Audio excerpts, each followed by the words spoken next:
حضور صلی اللہ علیہ وسلم نے 3 رات یہ نماز پڑھائی اور ابتدا رات میں پڑھائی۔ پہلی رات 1/3 رات کے برابر، 1/3 رات تک اس نماز کو لمبا کیا۔ عشاء کی نماز کے بعد یہ نماز شروع ہوئی اور 1/3 رات گزر گئی۔ دوسری رات بھی عشاء کے بعد پڑھائی اور آدھی رات تک پڑھائی، اتنا لمبا کیا۔ تیسری رات بھی نماز پڑھائی اور پوری رات عشاء سے لے کر صبح سحری کے وقت تک مکمل رات نماز میں مشغول رہے۔ اس لیے یہ کہنا کہ حضور سے ثابت نہیں، یہ غلط ہے۔ 3 رات پڑھائی۔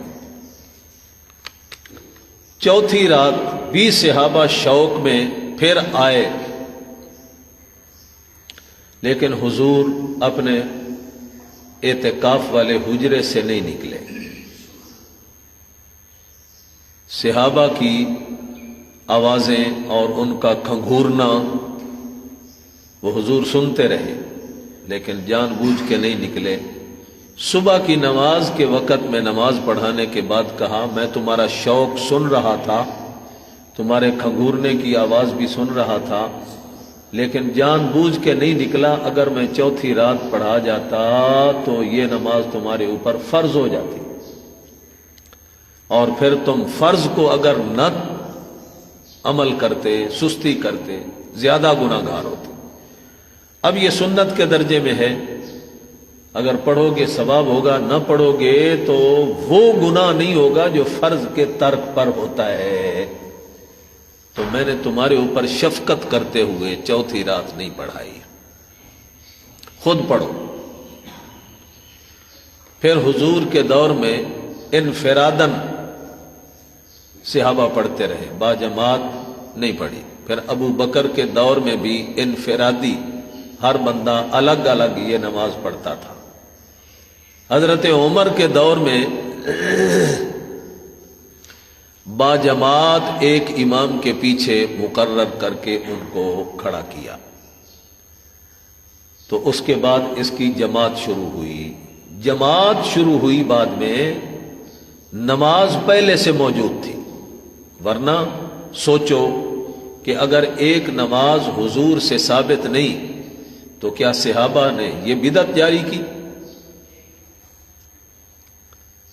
یہ تو اپنی جگہ پہ ہے کہ نماز 3 رات پڑھائی، پھر باجماعت پڑھانا چھوڑا تاکہ فرض نہ ہو جائے، تمہارے اوپر مشقت نہ بن جائے۔ اپنی اپنی پڑھو۔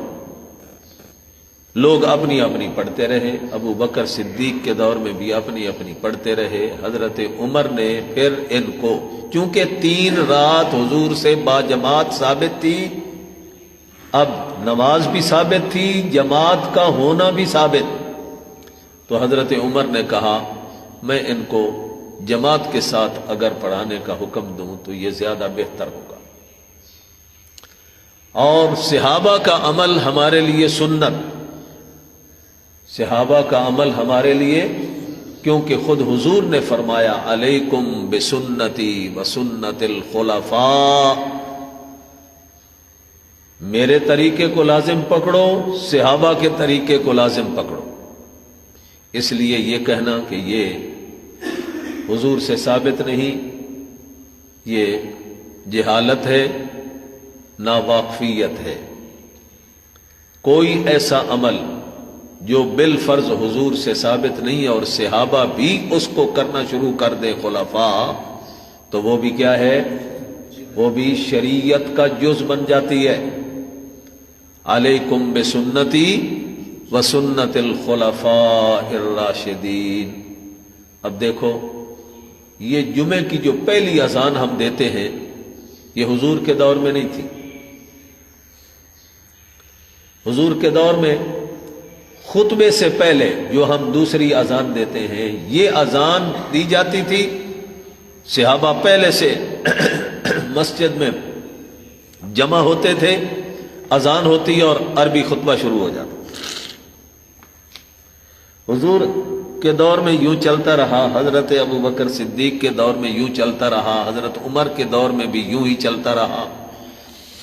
حضرت عثمان کا دور آیا، انہوں نے دیکھا کہ لوگ سست ہو گئے، پہلے تو مسجد پہلے سے بھری ہوتی، اب لیٹ آنے شروع ہوتے، تو انہوں نے کچھ وقت پہلے، آدھا پونا گھنٹہ پہلے یہ اذان دلوانی شروع کی، تاکہ اس اذان کو سن کر لوگ جمعے کی تیاری شروع کر دیں اور جلدی جلدی مسجد میں پہنچنا شروع کر دیں۔ تو ہم کیا کہیں گے؟ یہ پہلی اذان دینا بدعت ہے؟ نہ، پوری امت نے اس کو سنت کہا اور اس پر عمل کیا، اور آج تک اس پر حنفی، شافی، مالکی، حنبلی چاروں ائمہ کی فقہ کے اندر اس کو سنت قرار دیا گیا ہے۔ تو جس طرح یہ سنت ہے اور عمل حضرت عثمان سے شروع ہوا، اسی طرح تراویح بھی حضرت عمر نے باجماعت شروع کی، اگرچہ نفس تراویح پہلے سے موجود تھی، انفرادی طور پہ پڑھی جاتی تھی اپنی اپنی، حضرت عمر نے ان کو ایک امام کے پیچھے جمع کر دیا۔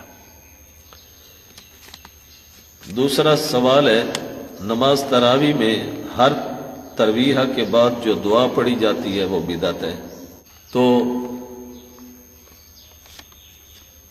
مخصوص اس دعا کو پڑھنا یہ ثابت نہیں ہے۔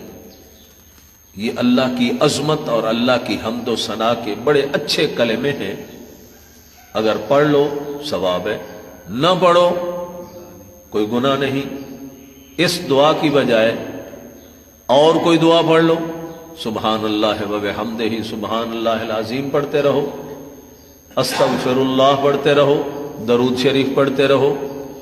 جو اسی دعا کو لازم سمجھ لے گا یہ بدعت ہے۔